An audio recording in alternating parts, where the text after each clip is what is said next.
Hello, one all. It's my view, Dr. Stone, chapter 212, final part, Stone to Space. And yeah, I guess this means we're in the final arc of the series. I mean, I really thought we'd get another arc, another big bad, before they actually went to the moon. You know, Maria's uncle, who woke up and wanted to take control of the economy, regain his former power when he was, the CEO of the largest company in the world. Everything Tsukasa was first afraid of when he first woke up in the Stone Age. But no, we're just going right to the moon, which, on one hand is definitely disappointing because I really wanted to see another arc, another big bad. But at the same time, I'm so excited to actually get to the moon, to actually face the Y-Man, and figure out what exactly caused all of human life to be petrified. Who is the Y-Man? What does he want? What are his goals? I so can't wait to see that.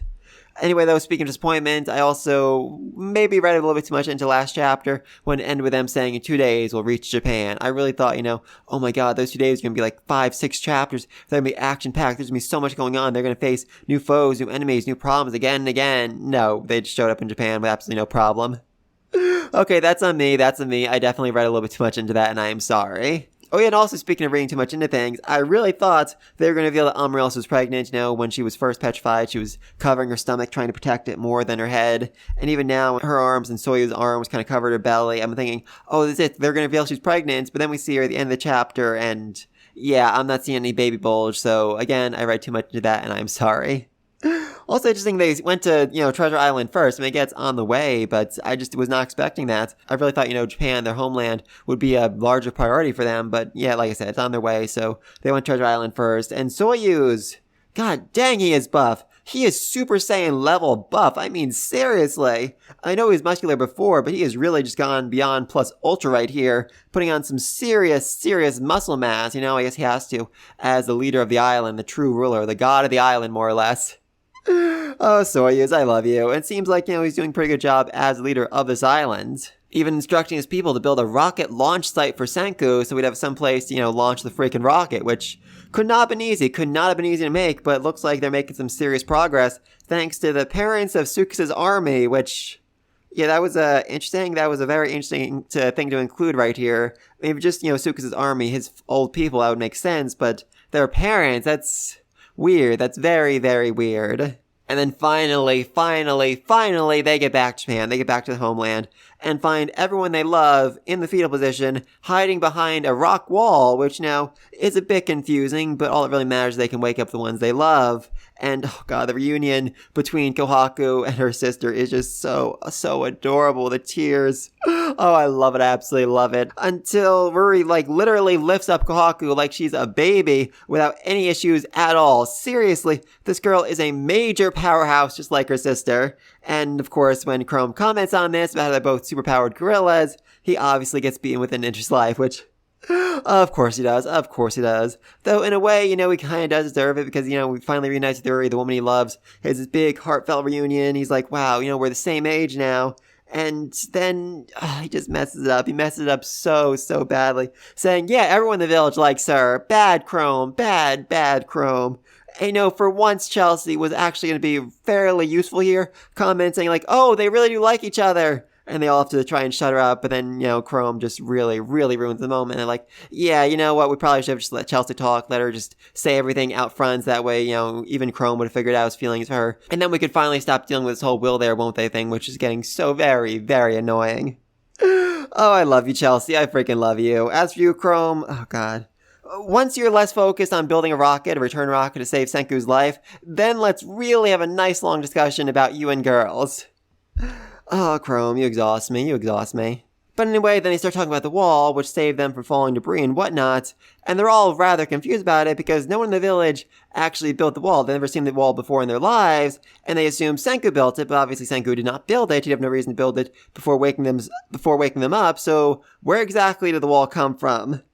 And then we get the true reunion, the true heartfelt reunion. I mean, seriously, we got absolutely nothing between Suka and the entire village. They have no reaction to her being, way older, more mature, a true adult at this point. But the pig and the dog, Chalk and Sagara. Oh my god, they are shaking. They are in tears. They're literally doing backflips in the air as they race into her arms, crying and licking her and just being so, so happy to be reunited with their big sister, their mama, whatever you want to call it, their friend, their family. Oh god, that was so, so beautiful and I freaking loved it. And as it turns out, Chalk and Sagar were the ones that built the wall to protect everyone when they were petrified, which I'd say is, a bit beyond the intelligence level of a pig and a dog. Though the series has shown many times in the past that animals are surprisingly intelligent. And let's not forget, when Tsuka first met Sagara, she was able to ask him for directions to the oil pit, which is how they were able to get the oil they needed to power all their ships, which was, incredibly, incredibly impressive. So it's not all that surprising that the animals were able to figure out that they needed to build a rock wall to protect everyone who was turned to stone. And then we find out they had families. Oh, the little puppies and piglets. They're so cute. They're so adorable. I freaking love it. And then we have this heartfelt, tearful goodbye as they all leave. And Tsuka's like, you have your own family. You have to protect now. And he turns away. And then everyone's like, hey, let's have dinner. And they all come running back, which... Oh my god, that was something else right there. That was something else right there. I mean, she's so happy they came back, but at the same time, dude, they freaking left you, like, at a moment's notice. As soon as you got back, they left to go be with their families, go live their own lives, and they only came back for food.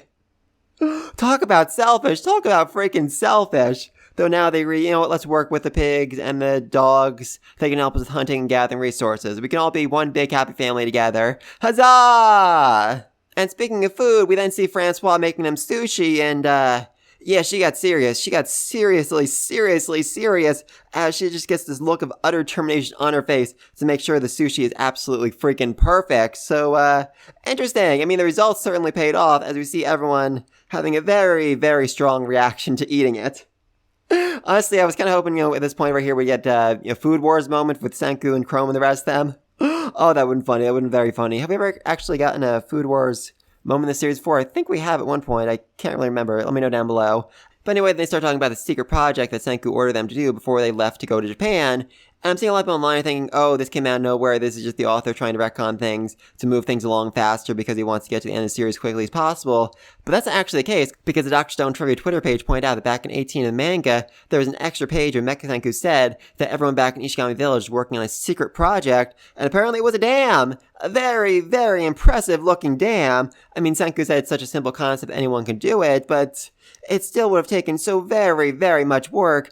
And they didn't really have all that much time. I mean, they had, like a year between the point where Senku left the village and when the whole world was petrified to actually build this whole thing, to actually put it together. I mean, they must have been working 24/7 to actually put this together, and I am very impressed. I am very, very impressed. And apparently this will be, their hydroelectric plant. This will be how they get enough electricity to make the aluminum they need to build the rocket to go to space. Huzzah! And meanwhile, back in Treasure Island, they already have the, launch site more or less put together. So yeah, all they really need to do now is put all the pieces together and they can actually build a rocket to get them to the freaking moon. So yeah, we really are in the final arc of the series, and I cannot freaking wait to see what happens next.